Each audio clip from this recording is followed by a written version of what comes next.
नमस्कार मित्रमैत्रिणींनो, कशा आहात आपण? एव्हरीथिंग या चॅनल मध्ये आपल्या सर्वांचे खूप खूप स्वागत आहे. मस्त आहात ना? चला तर मग आज आपण एक नवीन व्हिडिओ पाहूया. मित्रमैत्रिणींनो, संत गोरा कुंभार हे तर तुम्हाला माहितच आहेत.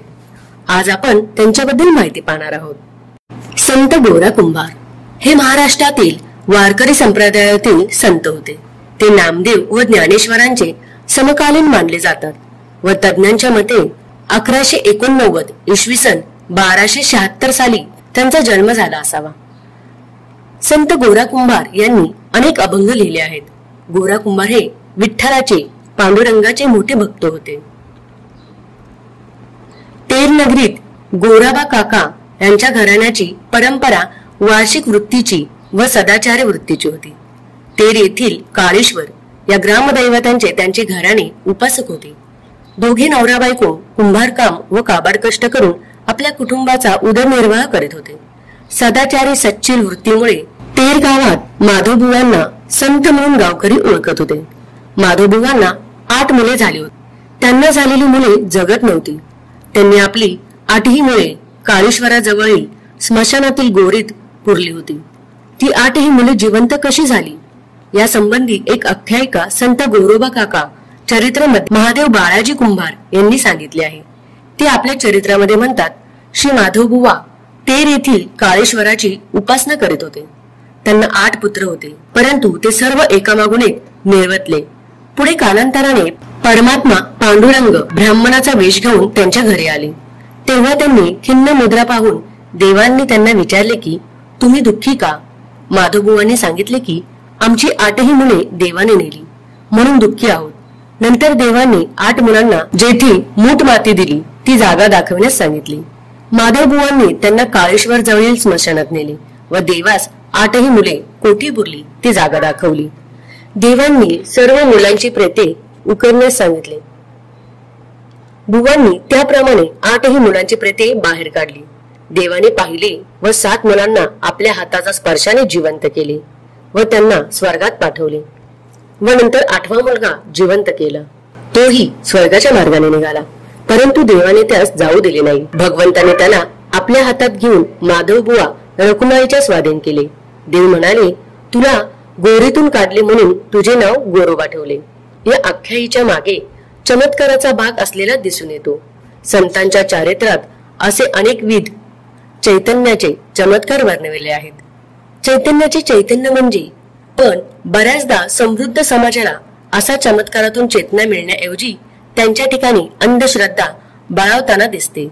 संतांचे जीवन दर्शन घडविताना सुद्धा केवळ चमत्कार हे त्यांचे साध्य नव्हते तर साधन होते याचे भान राखावे. म्हणून फक्त तो त्यांच्या जीवनातील एक चमत्काराचा भाग समजावा. याबाबत असे म्हणता येते की माधवबुवा धार्मिक व सहिष्णू वृत्तीचे होते. काळेश्वरांवर त्यांची निस्सीम श्रद्धा व भक्ती होती. 7 मुले एकामागोमाग गेली, परंतु 8वा मुलगा गोरोबा जिवंत राहिला म्हणून माधवबुवांना तो आपल्या श्रद्धेचा भक्तीचा महिमा वाटला. यावरून एवढाच तर्क करता येतो किंवा अंदाज बांधता येतो. अत्यंत प्रतिकूल परिस्थितीचा गोरोबाचा जन्म झाला आहे. गोरोबांच्या मनावर लहानपणापासूनच भगवत भक्तीचे संस्कार झाले होते. गोरोबांना लिहायला वाचायला येत होते. ज्ञानदेव नामदेव यांच्या पूर्व काळात पंढरपूर हे शिव उपासकांचे भक्तांचे केंद्र होते. अनेक शिवभक्त त्या ठिकाणी आपली साधना करत होते. भक्त होते, योगी होते, सिद्ध साधकही होते. गोरोबा जेव्हा पंढरपूरला जात तेव्हा त्यांना या सिद्ध पुरुषाचे दर्शन होई. त्यांना योग साधनेचे त्यांना कौतुक वाटे, आकर्षक वाटे. गोरोबांचा प्रपंच आता परमार्थमय झाला. गोरोबा सकाळी उठून अंघोळ करून देवाची पूजा करणे, नंतर नामस्मरण करणे, ध्यानात पांडुरंगाचे रूप साठवून त्यांना मणी मानसे मुरवून घेणे आणि मग न्याहारी करून कामाला लागणे असा त्यांचा सकाळचा दिनक्रम असे. दुपारचे जेवण झाल्यावर गोरोबा जरा विश्रांती घेत. ही विश्रांती म्हणजे झोप नव्हे तर घराच्या ओसरीवरच्या खांबाला टेकून देवाचे नामस्मरण करत, अभंग म्हणत विश्रांती घेत. त्यामुळे त्यांच्या चित्ताला एक समाधानही मिळत असे. पुन्हा लगेच मोठ्या जोमाने कामाला लागत. ते दिवस मावळेपर्यंत. दिवस मावळल्यानंतर हातपाय धुवून पुन्हा घराच्या ओसरीवर एक तारेवर चिपळ्यांच्या साथीने भजन सुरू होई आणि रात्री जेवणाच्या वेळी ते थांबे. रात्रीचे जेवण झाल्यावर पुन्हा भजन सुरू होई. शेजार पाजारची मंडळी त्यामध्ये सामील होत असत. नंतर परमेश्वराचे नामस्मरण करत झोपी जात. एके दिवशी गोरोबा पायाने चिखल तोडवत होते. त्यांचे सर्व ध्यान पांडुरंग चरणी लागलेले असे. गोरोबा जरी संसारात दंग होते तरी विठ्ठल भक्ती आणि विठ्ठलाचे नामस्मरण हेच गोरोबांचे जीवन झाले होते. स्वतः जन्मत ईश्वर भक्त, त्याच करता त्यांचा जन्म होता. पांडुरंगाच्या नामस्मरणामध्ये ते आपली तहान भूक हरपून जात.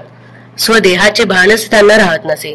गोरोबा काका विठ्ठल भक्तीत असे तल्लीन होत होते की संत नामदेव गोरोबा काकांचा तन्मय वृत्तीबद्दल लिहिताना प्रेम अंगी सदा वाचे भगवंत, प्रेमळ तो भक्त कुंभार गोरा, असे घराशमी करीत व्यवहार, न पडे विसर विठ्ठोबाचा, कला उनी माती तुडवीत गोरा, आठवीत वरा रखुमाईच्या, प्रेमी अंगी असे झाकुनी नयन, करीत भजन विठोबाचे. स्वतः नामदेवानी गोरोबाच्या तन्मय वृद्धीबद्दल अभंगामध्ये दिलेली स्पष्ट कबुली महत्वाची वाटते. गोरोबा काकांच्या चरित्रातील हे तन्मय वृत्तीचे एक अत्यंत प्रभावी उदाहरण आहे. अशा प्रकारे एके दिवशी गोरोबा देहभान हरपून अभंग म्हणत माती तोडत होते. त्यांचे सर्व ध्यान ईश्वर चरणी लागले होते. अशावेळी त्यांची बायको सती मुलाला मकरेंद्राला ठेवून पाणी आणण्याकरता जाते आणि त्यावेळी ते म्हणते, धनी बाळावर जरा लक्ष ठेवा, घरी त्याला सांभाळण्याकरता कोणी नाही, असे सांगून ती पाणी आणण्याकरता निघून गेली. पण तिचे सांगणे गोरोबांनी ऐकले का? त्यावेळी गोरोबा देहभान हरपून गेले होते. पण सतीला त्यांची काय कल्पना. इकडे भक्त गोरोबा पांडुरंग चरणी लीन होऊन अंगणातून विठ्ठलाचे स्मरण जप करीत होते. असे गोरोबा विठ्ठल नामस्मरणामध्ये रममान झाले होते. गोरोबा चिखल तुडवीत आहेत आणि बाळ रांगत रांगत पित्याकडे धावत होते आणि ते खेळत खेळत बापाचा पाय धरून उभा राहण्याचा प्रयत्न करू लागले. हसत हसत पित्याच्या पायाला धरता धरता चिखलात पडले. श्री गोरोबा काका डोळे मिटून भाव समाधीत होते. हृदय अनंतास आठवीत होते. देहवृत्ती शून्य दशेतच विठ्ठल नामस्मरणामध्ये रत होते. मन देवस्वरूपी एकाग्र झाले असताना त्या चिखलात त्यांचा एकुलता एक मुलगा पायाखाली आला. ते चिखलासवे मुलालाही तोडवू लागले. त्यांचा व्हायला तो अटळ परिणाम झाला. त्याविषयी एकनाथ महाराज सांगतात, नेने वेची बाळ की हे मृतिका, मन गुंतलेले देखा पांडुरंगी, मृतिके सम जाहला असे गुळा, बाळ मिसळता मृतिकेत, रक्तमासतेने जाहला गुळा लाल, नेनवे तात्काळ गोरुवासी, एका जनार्दना उटका आणोती कंता, पाहितव तत्वाता बाळ न दिसे. अशा प्रकारे मुलाचे रक्तमास हाडे चिखलात मिसळली. मुलाचा प्राण ताबडतोब गेला. मुलाच्या रक्तमासाने चिखल रंगला. परमेश्वर भक्तीत तन्मय झालेल्या गोरोबांना बाळाचा स्पर्शही जाणवला नाही. जणू मूल म्हणजे चिखलाचा गोळा आणि अखेर देह मातीतच तुडवला गेला. सती पाणी घेऊन घरी आली, पण तिला दारात मूल दिसले नाही. पाण्याची एक घागर डोईवर व दुसरी कमरेवर ठेवून सगळीकडे बाळाला शोधू लागली, पण बाळाचा शोध कुठे लागेना. तिने गोरोबांना विचारले, धनी आपलं बाळ कुठे आहे? परंतु गोरोबाचे लक्ष सतीच्या विचारण्याकडे नव्हते. ते परमेश्वराच्या नामस्मरणामध्ये दंगच होते.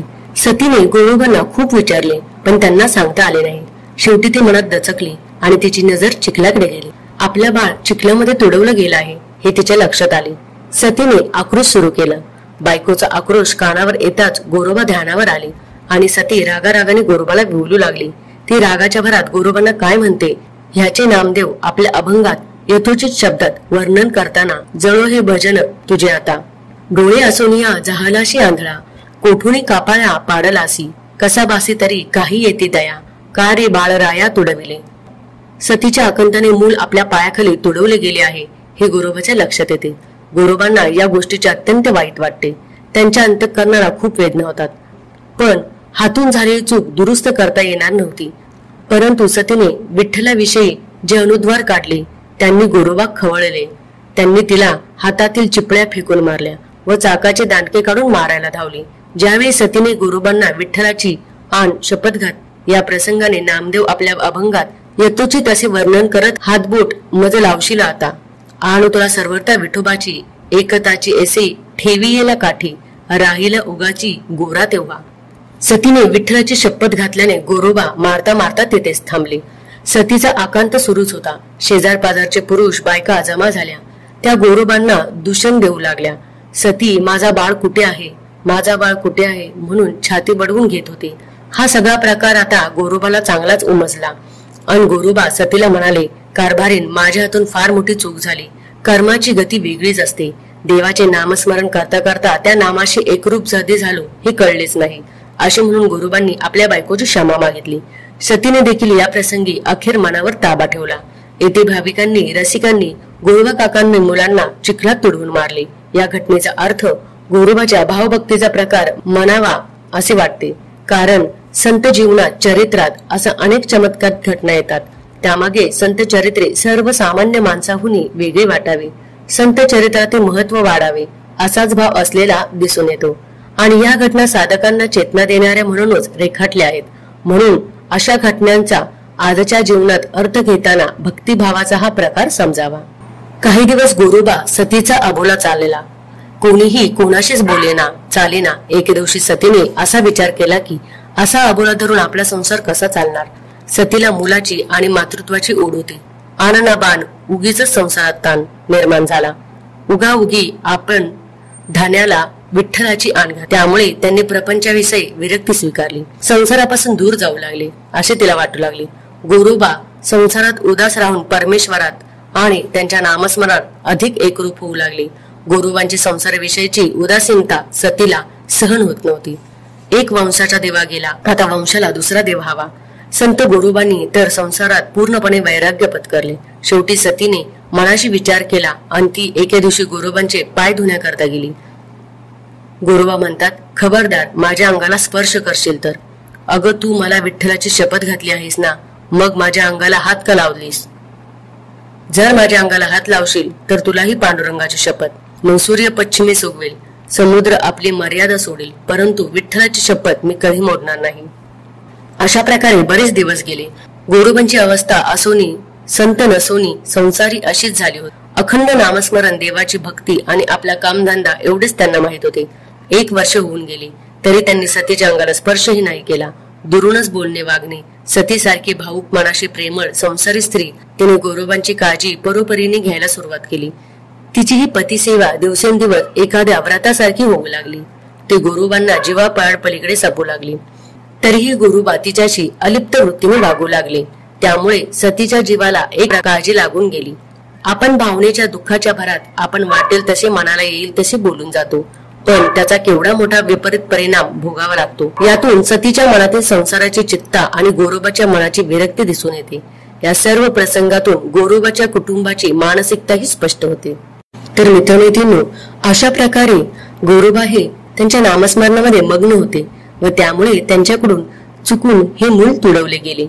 तर मित्रमैत्रिणींनो, या पुढील माहिती आपण दुसऱ्या व्हिडिओमध्ये पाहणार आहोत। तर मित्रांनो, हा व्हिडिओ तुम्हाला कसा वाटला हे मला कमेंट करून नक्की सांगा आणि असेच विविध प्रकारचे व्हिडिओ पाहण्यासाठी आमच्या चॅनलला लाईक आणि सबस्क्राईब करा आणि बेल आयकॉनला प्रेस करा। धन्यवाद।